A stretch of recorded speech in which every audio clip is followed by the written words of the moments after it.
თხილის ფასი ძირითადად განსაზღვრავს ბაზარი, ადგილობრივ ბაზარზე, ანუ ქართული ბაზარი ძირითადად დამოკიდებულია თურქულ ფასზე და შესაბამისად შემდეგ უკვე ევროპაში კონტრაქტებში არსებულ ფასებზე და შესაბამისად ხდება თხილის შესყიდვაც ქართველების მიერ შესაბამის ფასებში. ანუ ადგილზე ვინმესგან დირექტივა ქონიათ და ხელისუფლების წარმოადგენლებს? არა, მსგავსი რაღაცა არ ყოფილა. დღეს ევროპაში ნატურალური თხილის ფასი არის დაახლოებით $6 პარკლებში, ჩატანილი ფასი.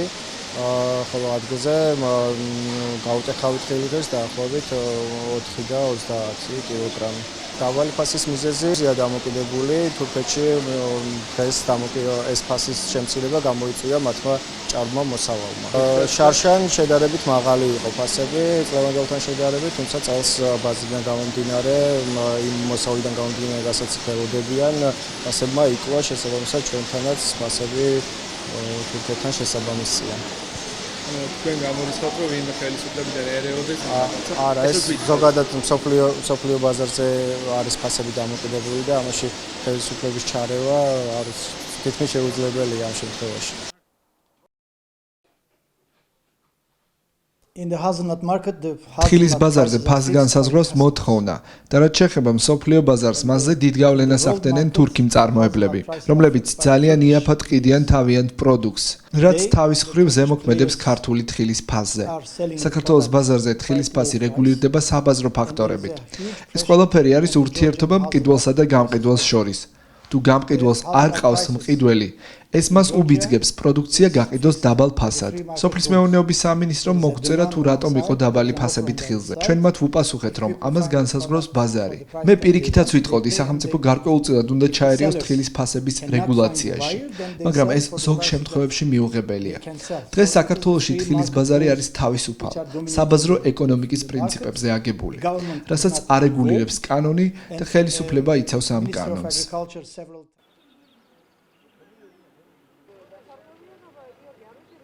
ეს ხელისუფლებაზე ნამდვილად არ არის დამოკიდებული თხილის ფასი რა, ამას განსაზღვრავს მსოფლიო ბაზარი. მსოფლიო ბაზარში კიდე ეს აისახება იმის მიხედვით, თუ მოსავლის რაოდენობა როგორია. თან ახლა შარშან უბრალოდ წინა სეზონზე იცით ყველამ იცის, რომ ეს მაღალი ფასები იყო, ეს გამოწვეული იყო იმით, რომ ნაკლებობა იყო, მოსავალი იყო ნაკლები.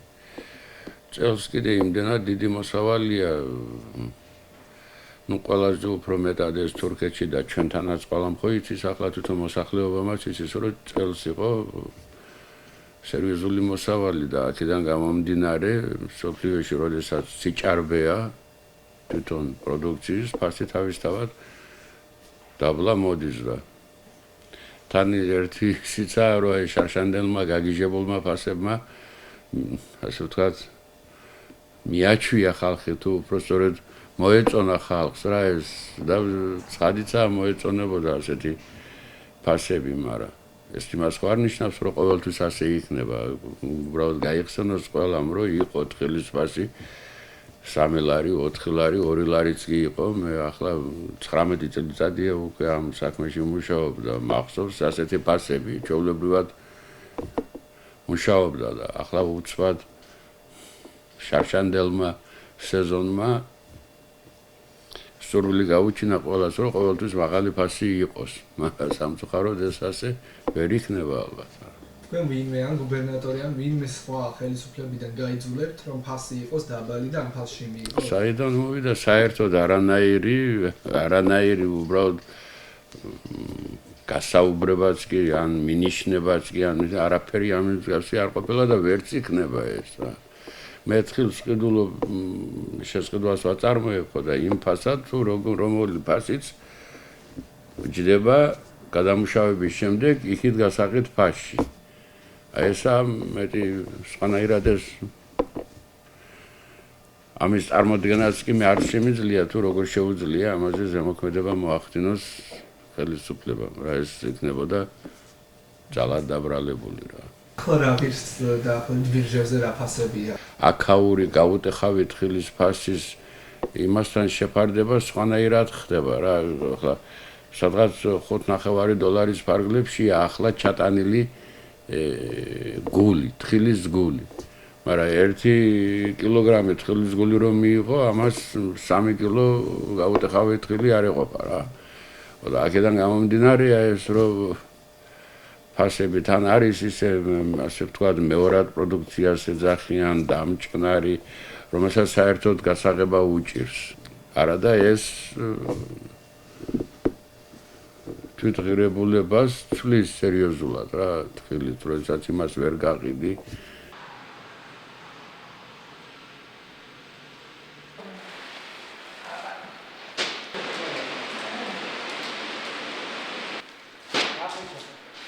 ხელისუფლება გარაბოს დროში არის თავისუფალი ბაზარი არის და რეალურად თხილის ფასი დღეს თურქეთში არის მოსავლის რაოდენობა დიდი მოთხოვნილება თხილზე იმდენი არ არის ევროპაში. ძირითადად თურქები არ რეგულირებენ ფასს თხილის ფასს და ამიტომ მოდის ქვევით გულის ფასი თხილის გულის ფასი. ეს არის რაღაც თვითონ რო ასე რამე აქ ისეთი რამე პროცესები მიდიოდეს რომ თქვა ვინმე ამას არ რეგულირებს ან ხელისუფლება ან ზოგჯერ არის კიდევ სპეკულაცია თითქოს და ქარხნები სპეციალურად ნაშვებიან რა ქვია აკეთებენ ამას რომ ფასმა დაბლა დაიწვეს ასე არ არის როგორც მოთხოვნილება ბაზარზე ფასიც მის მიხედვით რეგულირდება ეს ახლა რა ღირს ევროპაში თხილი? ახლა ევროპაში თხილის გული ღირს $5-დან $5.50 გააჩნია ხარისხების მიხედვით ყველაზე მაქსიმუმს ახლა მე მაქვს აი ამ დროს ვამზადებ იტალიისთვის იმას რა ქვია კონტეინერს და $5.50 კონტრაქტი მაქვს ევროპაში ადგილზე ფასი არის 1 კილო კაკილიდან სადღაც 36% გამოდის თვითონ გული იმის რა ქვია თხილის გული 1 კილო იმას რო იყიდი. ახლა დღეს დღევანდელი ფასით სადღაც 4 და 20 არის ისა რა ქვია კაკლის ფასი. ეს დაახლოებით $5 და 25 და 25 აი ამ ფასებში მერყეობს. ჩარშანწინდელი დიდი ფასი განაპირობა თურქეთში მოსავალი იყო ნაკლები. თურქები ღებულობენ დაახლოებით მოსავალი თურქებში მოდის დაახლოებით 700,000-800,000 ტონა მოსავალი. შარშანწინ იყო ეს ციფრი 400,000. თავისთავად მოთხოვნილება გაიზარდა და ფასმაც მოიმატა წელს პირიქით მოხდა წელს თურქეთში თხილი დაახლოებით 750,000 ტონა ასე ვარაუდობენ თურქებთან ვამბობენ თურქეთშიც არის ჯერჯერობით თხილი დარჩენილი გაუყიდავით თხილი და ამიტომ ფასმა თავისთავად დაიწია ევროპაში არ არის ახლა იმდენი მოთხოვნილება იმიტომ რომ თურქები აბალანსებენ საბია ეს ინტერნეტში შეიძლება ფასი მოიწიოს ფასი ეს ნებისმიერ ადგილას შეიძლება ეს დაფარული ფასი არ არის თურქულ საიტებზე ყოველ წუთას იზრდებს ფასები რა ღირს თურქეთში თხილის კაკალი რა ღირს გული და ყველა ისა და იგივე ჩვენთანაც არაა პრობლემა ხობის თხილის საწარმო მუშაობა დაიწყო სეზონიდან აგვისტოს თვიდან მუდმივად იცვლებოდა ფასები, რასაც განაპირობებს ძირითადად თურქეთის საბაზრო პოლიტიკა და საბაზრო ფასი, ვინაიდან ის არის ლიდერი თხილის ფასების რეგულირებაში, ადგილზე მუდმივად იცვლებოდა ფასები ყოველთვიურად, ყოველკვირეულადაც. ამ წუთისთვის ფასი საკვირველი არის დაბალი, როდესაც თხილის რაოდენობა არის დიდი და მიწოდება მოთხოვნა შესაბამისად ნაკლები, აქედან არის გამომდინარე ფასების დავარდნა. რასაკვირველია ადგილობრივ ბაზარზე ჩარევა არავის არ შეუძლია, ვინაიდან და რადგანაც თხილის ფასს ზოგადად არეგულირებს თურქეთის ფასი. ამ წუთას ფასი არის დაბალი, საშუალოდ საექსპორტო ფასი არის $2.50 1 კილოგრამი კაკლის, ადგილზე მისი ღირებულება არის 4 და 20, 4 და 30. ეს ფასი მოთხოვნა არ არის იმხელა, რომ გაწვდეს მიწოდებას. ის რომ იყოს რაღაც შეთანხმებული მოქმედებები ფასთან დაკავშირებით ადგილობრივ ბაზარზე, ეს ფაქტიურად წარმოუდგენელია. იმიტომ რომ არის ძალიან ბევრი მცირე ფერმერიც, არის ძალიან ბევრი მცირე საწარმოც, რომლებიც ყიდულობენ თხილს, ისევე როგორც დიდი ქარხნები. არის პერიოდი, როდესაც დიდი ქარხნები საერთოდ გაჩერებულია, არ ყიდულობენ თხილს, რადგანაც კონტრაქტები არ გააჩნიათ და არის მცირე ფერმერები, რომლებიც უბრალოდ აგროვებენ წინასწარ თხილს და ყიდულობენ.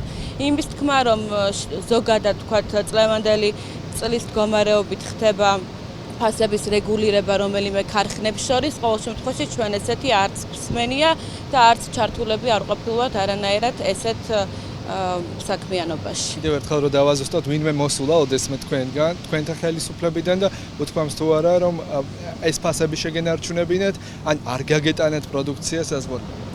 ხელისუფლება ჩვენ დაგვეხმარა, დაგვეფინანსებინა საწარმო, მოგცა აგროკრედიტი და თანადაფინანსება, ამის შემდგომ ისინი არ შეგვხებიან, არავინ არ შემოსულა. რაც შეეხება ფასებში ჩარევას, ან რაიმე სხვა პოლიტიკაში ჩარევას ჩვენი მენეჯმენტის საქმიანობის, ესეთი მსგავსი არაფერი არ ყოფილა.